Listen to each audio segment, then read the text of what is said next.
Little People, Big Dreams, Bruce Lee, by Maria Isabel Sanchez, illustrated by Miguel Bustos, read by Olivia Xie. This is the story of a little boy born in San Francisco. His parents named him Lee Jung-fen, but the nurse at the hospital gave him the name that became famous, Bruce. He was a young boy when his family moved back to Hong Kong, where his dad was a well-known opera star. Soon, Bruce followed in his footsteps and became a child actor. Bruce was a lazy student who didn't like going to school much, but he was very interested in martial arts. He wanted to learn the secrets of Wing Chun, a sort of kung fu taught by an old grandmaster.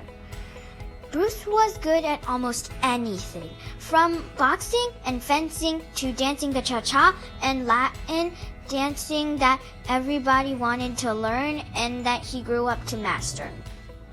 But Bruce also had a talent for fighting on the streets and messing with local gangs. One day, his parents decided to send him back to America to keep him out of trouble.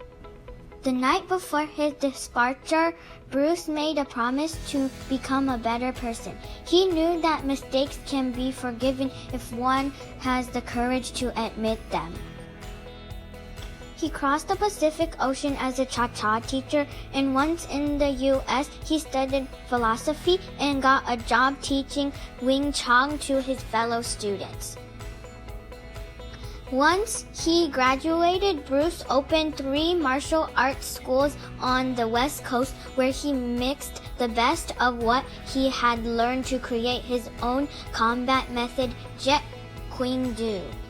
He was so fast one time he knocked out an opponent with 15 punches and a kick that only lasted 11 seconds. It was said he could catch grain of rice in mid-air with his chopsticks. Bruce got a part in a TV series, but he struggled to make it to the big screen in Hollywood. So he returned to Hong Kong where he was afforded the main role in his first martial art movie. He fought with grace of a dancer and the charm of an actor, and soon he was even writing, directing, and producing his own movies. Bruce made martial arts so popular that Hollywood finally gave him the opportunity he had longed for. He became the most famous Asian American movie star ever when he played Lee in Enter Dragon, the king of kung fu movies. And by having faith in himself and never giving up, little Bruce became a hero for everyone and the person he had always dreamed he would be. The end.